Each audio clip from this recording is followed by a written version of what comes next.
안녕하세요. 참 세월이 많이 흘렀는데 제가 이렇게 이곳에 글을 쓰게 될 줄은 몰랐습니다. 하도 주변에서 꼭 좀 글을 써봐라. 네가 경험한 것은 정말 대단한 거다. 하도 이렇게 말을 해줘서 사연을 적어보게 되었습니다. 항상 듣기만 하던 채널에 글을 올리려니 조금은 쑥스럽네요. 저에게는 눈에 넣어도 안 아플 손녀가 있습니다. 이상하게 아들보다 손녀에게 더 손이 가고 마음이 가더라고요. 손녀는 어릴 때부터 저를 그렇게 좋아했어요. 항상 할머니, 할머니, 나는 할머니 없으면 못 살아. 우리 할머니가 나는 너무너무 좋아. 저를 잘 따랐지요. 지 엄마 아빠가 너무 바쁘니까 제가 손녀를 돌보는 날들이 많았고, 그래서 손녀도 저를 잘 따랐습니다. 참 고마웠어요. 아이가 절 잘 따라주니까 제 입장에서는 고마웠죠. 아무래도 늙은 노인네는 어디서도 환영받지 못하는 게 많은데, 손녀는 저를 반겨주고 사랑해주는 몇 안 되는 사람이었으니까요. 어릴 때부터 제 손녀 수진이는 참 밝고 똑똑했어요. 그리고 사람들을 잘 챙겨서 항상 무리해서 1등을 도맡아서 했고요. 동네 사람들은 저를 보고 수진이 같은 애가 검사나 판사를 해야 해. 애가 얼마나 똘똘해. 참 똘똘하다니까. 이렇게 똘똘한 애들이 주요 공직을 맡아서 올바른 일을 해야지. 저번에 마을에서 도둑 사건 일어났을 때도 수진이가 그 도둑놈 딱 잡아서 소리쳤잖아. 애가 어린데 어떻게 그렇게 강단이 있어? 참 대단하지. 동네 사람들 모두 수진이를 칭찬할 정도였습니다. 얼마 전에 저희 동네에 바바리맨이랑 강도짓을 하는 놈 하나가 마을을 침범한 적이 있었거든요. 2번이나 집을 털고 하교하는 애들한테 바바리맨 짓을 한 거였습니다. 그리고 3번째 타격이 된 게 저희 집이었어요. 수진이 엄마가 회사를 가야 한다고 해서 수진이를 저희 집에 맡기고 갔거든요. 수진이가 작은 방에서 자고 있었는데 그 바바리맨이 담벼락을 넘고 저희 집에 들어와서 안방에 있는 서랍이랑 이런저런 것들을 다 뒤진 겁니다. 귀중품을 훔쳐가려고요. 명주실 안에 귀중품이 있었는데 그것을 바바리맨에게 뺏기기 직전에 갑자기 손녀가 그 부스럭거리는 소리를 듣고 바바리맨이 우리 집에 왔다는 것을 눈치채고 살금살금 주방으로 가서 엄청 무거운 무쇠솥 후라이팬을 가져와서 바바리맨 머리를 깡 하고 때린 거예요. 그리고는 도둑이야! 사람들! 마을 사람들! 도둑이 들어왔어요! 소리를 엄청 질렀습니다. 마침 저희 집 앞에 지나가던 옆집 박녀 할머니의 군대 갔다 온 손주가 걸어가고 있었는데 그 소리를 듣고 저희 집에 와서 바바리맨을 두들겨 팬 거였어요. 그래서 바바리맨이 잡혔고 경찰에 입건이 되고 동네 사람들은 그 어린아이가 임기응변도 대단하다고, 너무 멋지다고 다들 난리가 난 거였습니다. 그 정도로 아이가 똘똘했어요.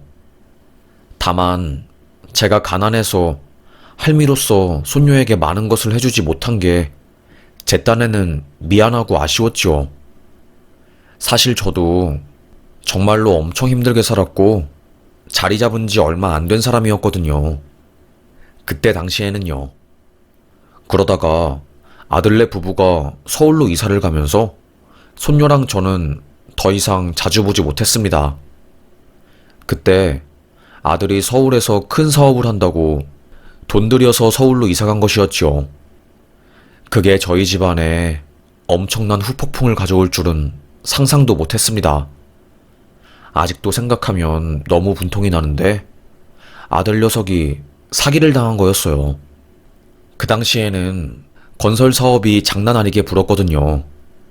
지금이야 건설업이 힘든 시기이지만 그때는 아니었습니다. 포크레인 자격증 있는 사람들이 전부 건설 쪽으로 넘어갔고 돈이 되는 사업이다 보니까 사람들이, 전국에 있는 사기꾼들이 거기에 걸려든 거였어요. 아들 녀석은 같이 사업하자고 정말 좋은 아이템이 있으니까 투자만 해주면 무조건 10배 넘게 불릴 수 있다는 말을 듣고 멍청하게 넘어간 거였어요. 분수도 모르고 말이에요. 그래서 자기 전 재산에 서울 집까지 걸어버린 거였는데 결과야 뻔했지요. 다 날렸습니다. 서울 집은 경매에 넘어가고 아들은 빚더미에 쌓이고 아들은 엄마 제발 돈 좀 주세요. 저희 집까지 날리면 큰일 나요 엄마.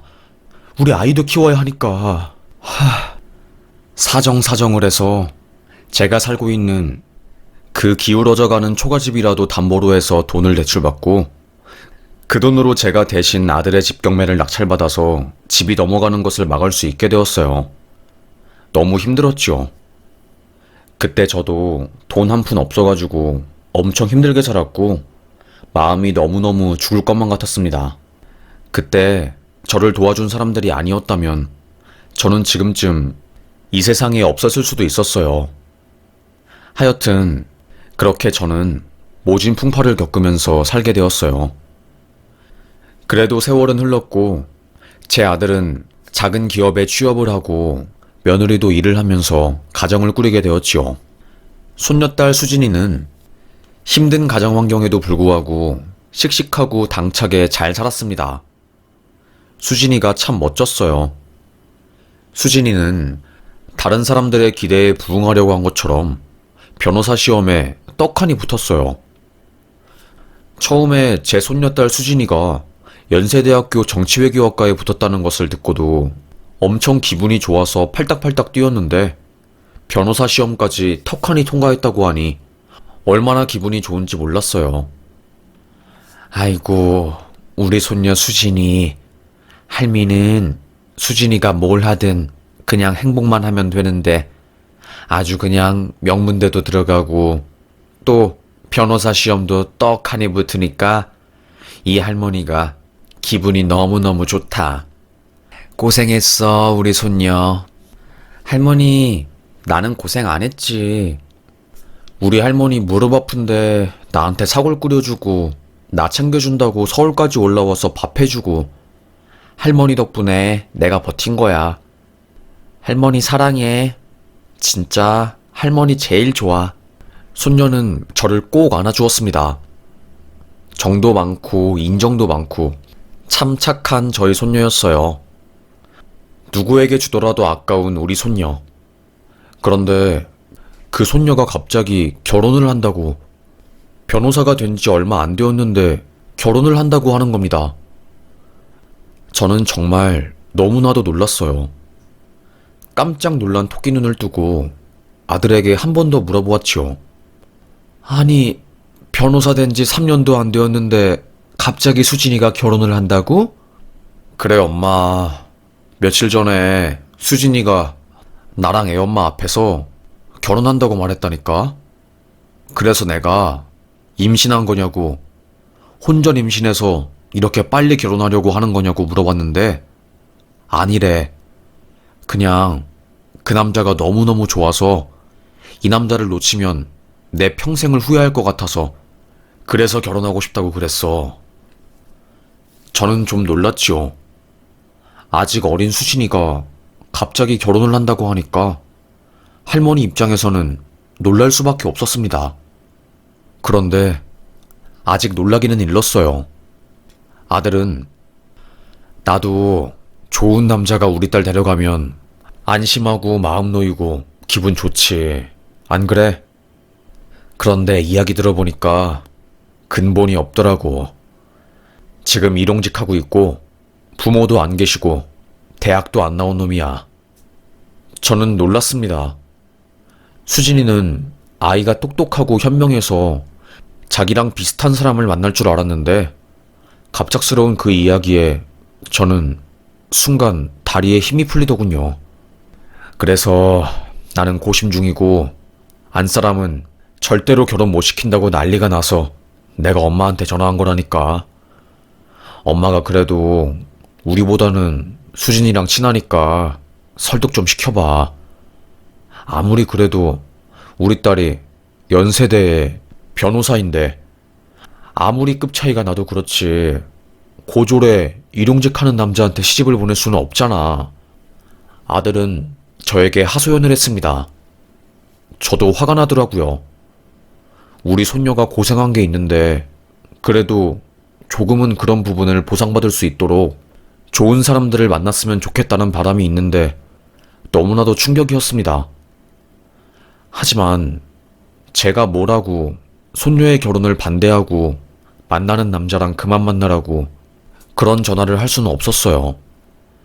어차피 아무리 말려도 당사자들은 귀 막고 눈 가리기 때문에 주변 사람들의 이야기가 들리지 않거든요.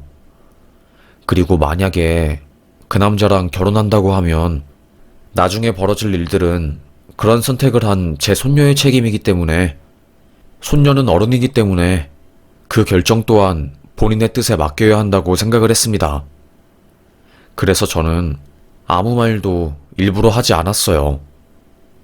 그리고 나중에 들어보니까 아들이랑 며느리네 부부가 난리를 치면서 결혼을 반대했고 수진이는 단식까지 하면서 이 남자 아니면 안 된다고 했다고 하더라고요. 그래서 제 아들은 결국 그래, 네가 그렇게 그놈이 좋으면 만나봐라. 그리고 결혼해라. 대신 결혼할 거면 행복하게 잘 살아. 아빠는 네가 행복하게 잘 살면 그걸로 된 거야. 아빠가 무슨 말 하고 싶어 하는지 알겠어? 결국에 아들은 딸의 결혼을 허락해 주었나 봐요. 하지만 며느리는 결사반대를 했다고 하는 겁니다. 자세한 이야기는 듣지 못했지만 끝까지 반대를 했나 봐요. 솔직히 며느리의 그 입장이 이해가 안 되는 것은 아니었습니다. 딸 변호사 만들어 놓았더니 무슨 거지 깽깽이 같은 놈이랑 결혼을 한다고 말하니 어처구니가 없었겠지요. 하여튼 그렇게 아들네 부부 집안에 한바탕 난리가 나고 어찌저찌 아빠한테는 허락을 받았으니 결혼이 추진이 되었나 봐요. 굉장히 삐그덕거리면서요. 어느 날 손녀가 저에게 전화가 왔습니다. 할머니, 저 수진이에요. 이야기 들으셨죠? 할머니, 저 결혼할 것 같아요. 엄마는 아직 허락 안 했는데 아빠는 허락하셔서 다음 주에 시간이 되어서 엄마랑 저랑 남자친구랑 할머니 집에 놀러 가려고요. 절 키워준 사람은 할머니고 절 가장 잘 아는 사람도 할머니잖아요. 할머니, 다음 주에 놀러 갈 거니까 다음 주에 뵈어요. 손녀는 남자친구를 데리고 저에게 소개시켜 주려고 한 거였습니다. 놀랐어요. 일단은 알겠다고 했죠. 할 일이 엄청 많았지만 그래도 손녀가 남편 될 놈을 소개시켜 준다고 하니 긴장이 되었습니다. 그렇게 손녀와 며느리가 저희 집에 도착했고 저는 오전에 밭에 볼 일이 있어서 오후 1시는 되어야 집에 들어갈 수 있었어요. 그래서 한 30분 정도 며느리랑 손녀 사위, 그리고 손녀, 이렇게 셋이 남아있게 되었습니다. 저는 후다닥 마을 사람들에게 양해를 구하고 집으로 가고 있었어요. 집에 다 도착할 무렵 저희 집 앞에서 고래고래 누군가 소리 지르는 게 들리는 겁니다. 무슨 소리인가 해서 들어봤더니 며느리가 사랑채에서 손녀 사위에게 소리를 지르는 거였어요. 에휴, 내가 속이 터진다 터져. 아니, 부모도 없고 고아인 네가 어떻게 뻔뻔하게 내가 그렇게 반대하는데도 포기할 줄 모르고 찹쌀떡처럼 내 딸 옆에 떡하니 붙어있니? 집안의 수치가 되려고 작정한 거니? 대체 너 내 딸 왜 만나? 내가 애 아빠가 없으니까 이제야 속 시원하게 말하고 싶은데 내 딸 변호사니까 피라도 좀 빨아먹으려고 그래서 그런 거니? 저는 놀랐어요. 며느리 앞에 손녀 사위가 고개를 푹 숙인 채 죄인인 것처럼 고개를 들지 못하고 조아리고 있더라고요. 손녀는 아니 엄마, 왜 여기 와서 이 사람한테 소리를 질러? 우리 분명히 기분 좋게 할머니한테 소개시켜드리기로 했잖아. 엄마 진짜 아빠 없다고 이렇게 할 거야? 이건 아무리 생각해도 아니지. 엄마 제발. 손녀는 며느리를 말리고 있었고 참다 참다 화가 폭발한 며느리는 이건 아무리 생각해도 아니라고 하면서 난리를 쳤어요. 저는 후다다닥 가서 며느리를 말렸지요. 애미야, 동네 사람들 다 듣는다. 일단 안으로 들어가자, 응? 아무리 결혼 반대를 해도 그렇지. 사람 면전에서 그렇게 소리를 지르면 쓰나. 저는 며느리를 달래고 집 안으로 들어갔습니다. 그리고 나서 고개를 푹 떨군 손녀 사위의 얼굴을 다시 한번 자세히 보았어요. 그런데 어딘가 너무나도 익숙한 얼굴인 겁니다. 저는 긴가민가 했어요. 내가 아는 그 아이인가 싶었지요. 하지만 꾹 참고 손녀 사위에게 물어보았습니다. 자네가 우리 손녀가 그렇게 좋아하는 그 아이구나.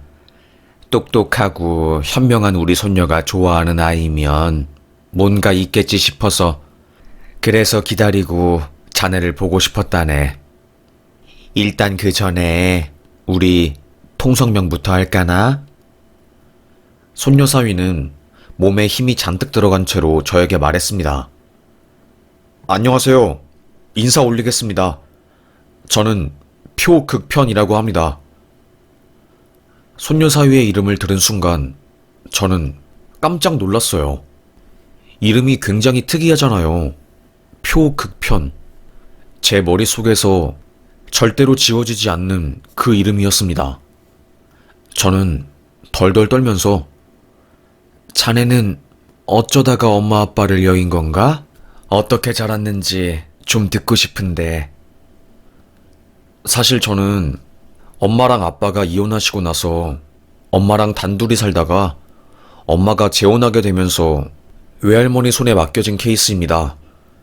그래서 그 이후로 엄마는 저랑 외할머니를 찾으러 오지 않으셨고 그렇게 제가 외할머니랑만 살게 되었어요. 그러다가 외할머니가 부산에서 저랑 함께 살다가 교통사고로 돌아가시고 나서 제가 혼자가 되었고 친척 손에 맡겨져서 살다가 서울로 오게 된 겁니다.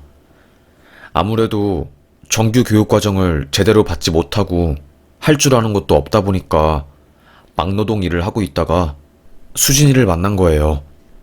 제가 막노동 하는 사람이긴 하지만 책 읽는 것을 무척이나 좋아하고 그래서 독서 모임에 들었다가 수진이가 저의 책 읽는 모습 그리고 나름 강직하고 강한 성격을 보고 좋다고 해서 조심스럽게 만남을 가지다가 이 자리까지 오게 되었습니다. 그 말을 들은 순간 저는 너무 놀랐습니다. 제가 알고 있는 그 표극편 아이가 맞았어요. 사실 제가 강원도로 넘어가기 전에 부산에서 살았었거든요. 그때 애아빠가 바람을 피우고 도박빚에 쫓겨가지고 엄마한테 증여받은 옥반지며 금반지며 싹 다 내다 팔고 연고지 없는 부산으로 숨은 거였습니다. 그런데 제가 너무 고통스러우니까 죽으려고 했다가 저에게 손을 내밀어 준 한 사람이 있었어요. 심남려라는 동네 사람이었지요. 그 할머니도 참 저처럼 힘들게 살고 있었어요. 딸이 손주를 자기한테 버리고 와서 푹 쉬어야 할 나이에 제대로 놀지도 못하고 손주를 키워낸 거죠. 그 손주 이름이 표극편이었고 그래서 저는 특이한 성과 이름 때문에 절대로 잊지 못했어요. 제가 놀란 이유 중에 하나는 그 표극편의 할머니가 저의 목숨을 구해줬기 때문이었어요. 남편이 도박하고 자식놈들 인생도 제대로 안 풀리다 보니까 저도 죽고 싶더라고요. 그래서 충동적인 마음에 소주를 마시고 집에 연탄불을 피웠습니다. 죽으려고 창문도 꽉 닫고 난리를 쳤어요. 연탄을 피우니 금세 향은 올라오고 수면제를 먹고 저는 누워 있었지요. 내 인생은 끝이다 생각하고요. 그렇게 저는 점점 머리가 어지러워졌고 정신을 잃기 직전에 심씨가 저희 집에 와서 문을 두드리고 제 이름을 부르고 난리가 난 거예요. 아니 이게 무슨 냄새야? 자기 안에서 불 피운 거야? 빨리. 아이고 참 미치겠네. 구급차 부르고 난리가 난 거였습니다. 그렇게 저는 심씨 덕분에 목숨을 구할 수 있었어요. 그때 병원에서 정밀검사를 받다가 저에게 자궁에 크나큰 혹이 있다는 소식을 들었고 당장 수술하지 않으면 큰일 날 수도 있다는 판정을 받은 겁니다. 그런데 남편은 도박비 때문에 도망자 신세라서 돈도 없고 저도 정말 돈이 단 한 푼도 없는 상태였거든요. 수술은 무슨, 차라리 그냥 시름시름 앓다가 죽어야겠다 싶었는데 그 심씨가 쌈짓돈을 건네는 겁니다. 일이 허망하게 죽으면 안 되지. 살 방법이 있는데 돈이 없어서 죽는 게 이게 말이 되나? 이거 내가 우리 손주 나중에 대학 갈 때 썼으면 해서 남은 짜투리 땅 팔고 남은 돈 장롱 밑에 숨겨놓은 거야. 우리 손주 대학 가려면 좋기 10년은 더 있어야 하니 심씨 먼저 써. 그리고 나중에 갚든가 말든가 해. 저는 놀랐어요. 내가 이 돈을 어떻게 받냐고. 이 돈 미안해서 절대로 못 받는다고 한사코 거절을 했지요. 하지만 심씨는 서로 돕고 살아야지. 남편이 도박 빚지고 도망다니는 신세면 심씨가 얼마나 힘들겠어. 나도 힘들지만 그래도 동네에 같은 처지인 사람이 있어서 그나마 힘나는 거니까 심씨 거절하지 말고 받아. 그리고 살아. 보란듯이 살아내어서 강직한 마음을 먹고 강하게 앞으로 나아가면서 살아. 알겠어? 저는 그 말에 눈물을 뚝뚝 흘리며 고맙다고, 내가 언젠간 꼭 자네 손주한테 이 은혜를 대신 갚겠다고 했어요. 그렇게 저는 심씨의 손주 대학 등록금으로 목숨을 구할 수 있게 되었고 지금까지 살아있는 거였어요. 저희 남편은 도망자 신세를 하다가 결국에 제 명에 못 살고 죽게 되었고 죽으면서 빚까지 탕감되어 저는 더 이상 부산에 있을 이유가 없었습니다. 심씨에게 이 사실을 말하려고 하는 그때 심씨가 교통사고로 사망한 거였어요. 너무나도 충격적이고 허탈하게 죽은 심씨였습니다. 혼자 남은 그 손주는 아주 먼 친척집에서 데려갔다고 들었고 저는 그렇게 아무것도 못하고 황망하게 죽은 심씨의 영정사진 앞에서 가슴을 부여잡고 한없이 우는 것 외에는 할 수 있는 게 없었어요. 너무나도 마음이 아프더라고요. 내가 반드시 손주한테 이 은혜를 갚겠다고 했는데 할머니가 먼저 황망하게 떠나면 어떻게 하나 하고요. 그렇게 저는 심씨의 장례를 지킨 후에 부산을 떠나 강원도로 가게 되었고 거기서 밭일과 작은 식당을 하면서 돈을 모았습니다. 그래서 제가 지금 살고 있는 집을 사서 터로 잡아서 살아온 거였어요. 중간중간에 아들 녀석이 지 아빠 닮아서 도박이랑 사기당해서 제가 집을 담보로 대출받고 그런 위험한 일이 있긴 했지만 그래도 성실하게 살아온 덕에 수중에 돈은 좀 있었던 상태였습니다. 그런데 그렇게 평범한 일상을 보내던 중에 갑자기 손녀가 데리고 온 손녀 사위의 얼굴과 이름을 들으니까 그때 제 기억 속에서 살아 숨쉬고 있었던 절대로 지워지지 않는 심씨와 심씨의 손주 표국편이 생각이 난 겁니다. 순간 흔들리는 동공으로 저는 그 아이에게 혹시 부산 서면 쪽에서 살았는가? 할머니 성함이 심땡땡 맞는가? 아니, 저희 외할머니 성함은 어떻게 하신 거예요? 아이고, 내가 몰라봤네.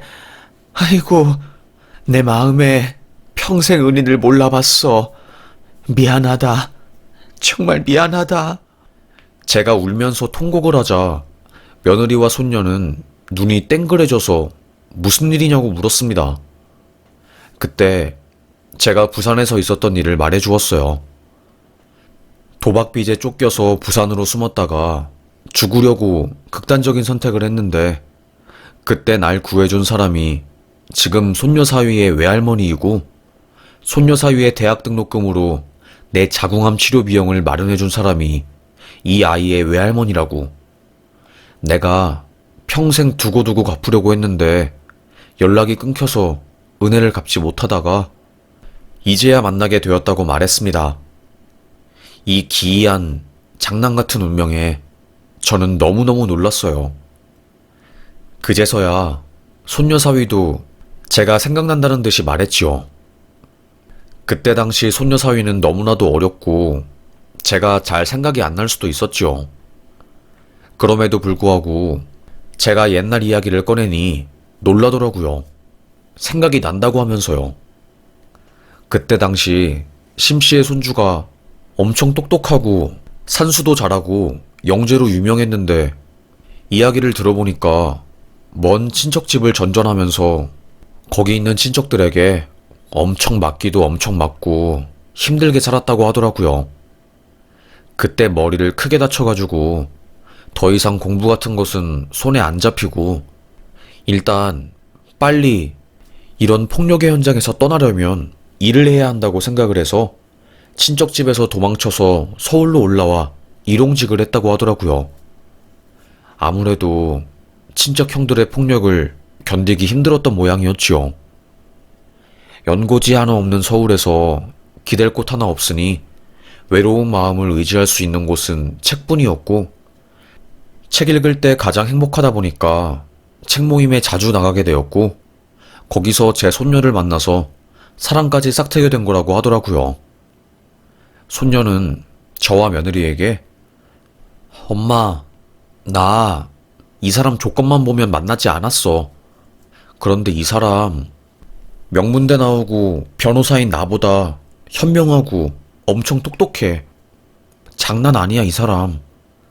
나도 로스쿨에 있으면서 똑똑하고 날고 긴다는 사람 엄청 많이 만나봤는데 이 사람만큼 대단한 사람 못 봤어.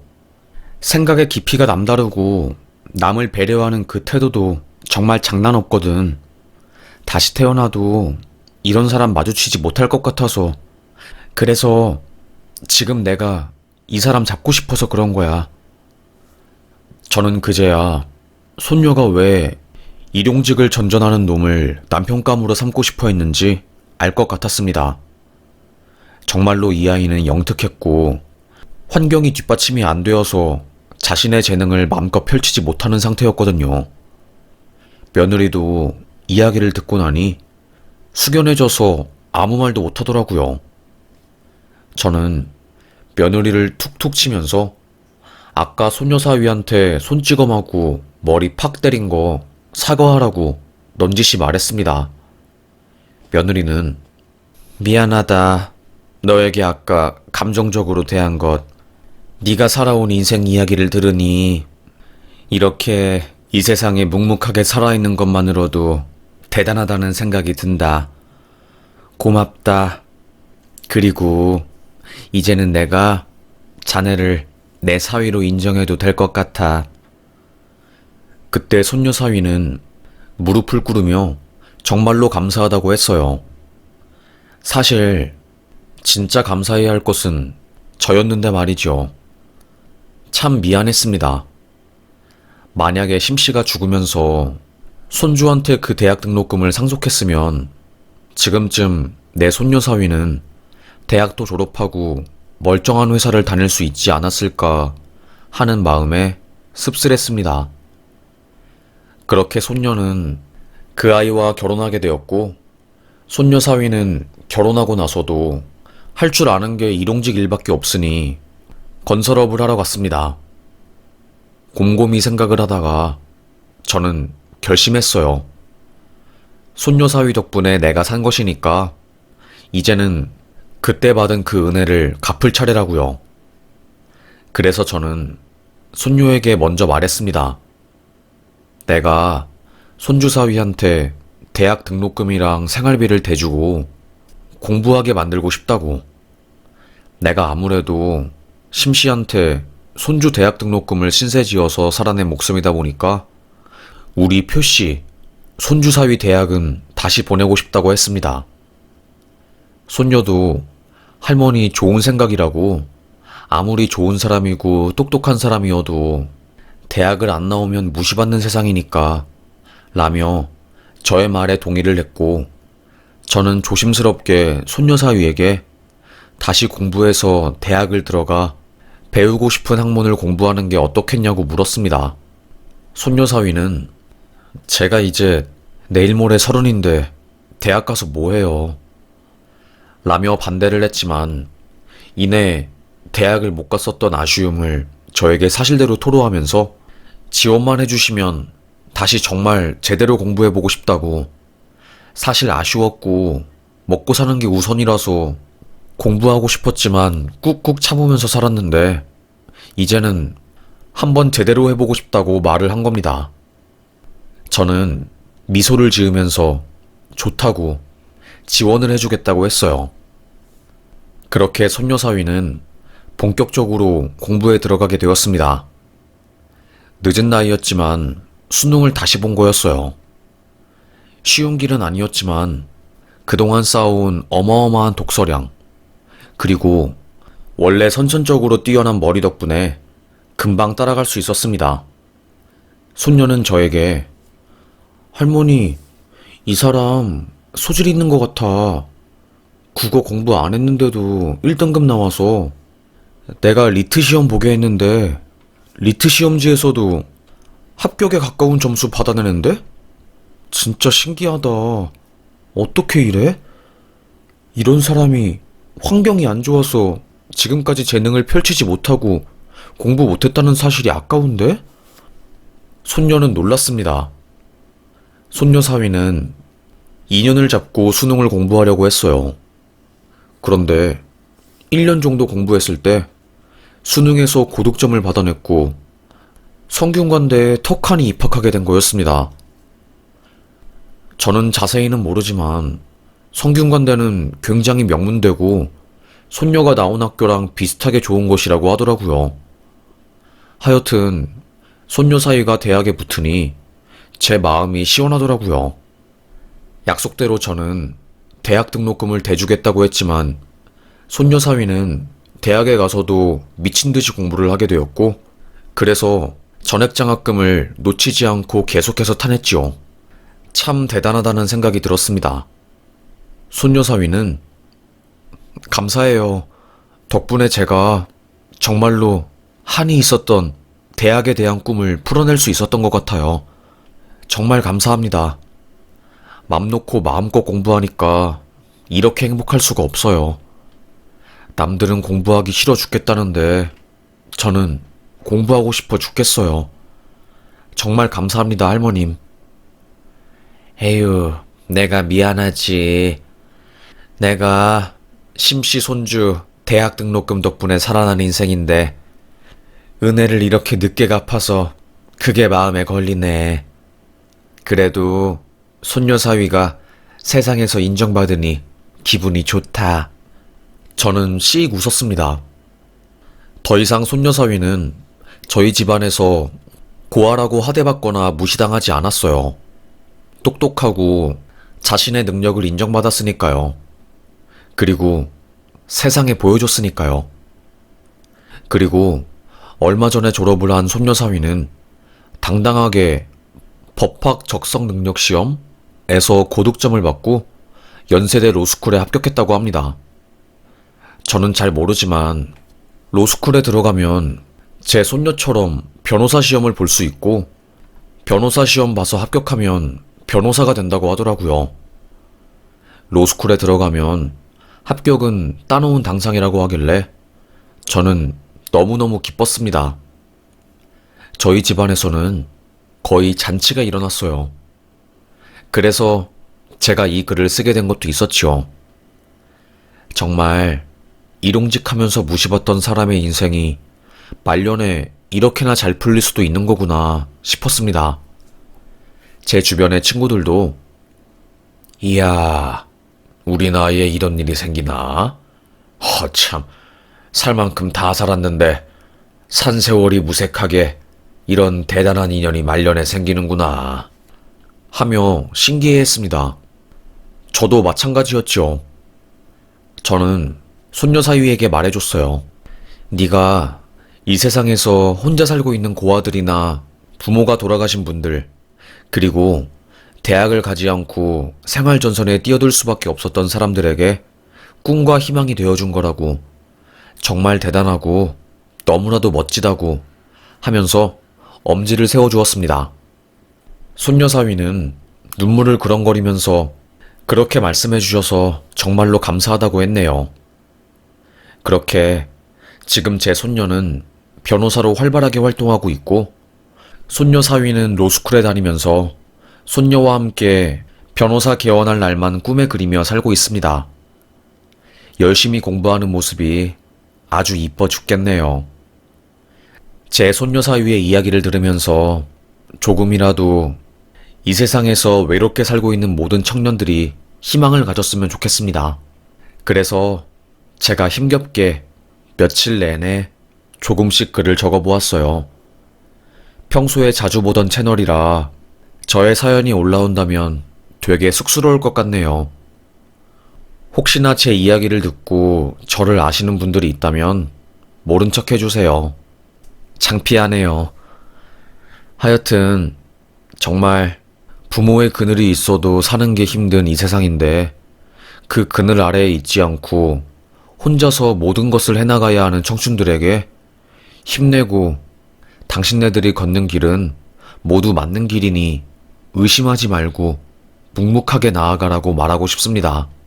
힘들 때 그 무엇보다 가장 필요한 것은 나 자신을 믿는 강철 같은 마음이니까요.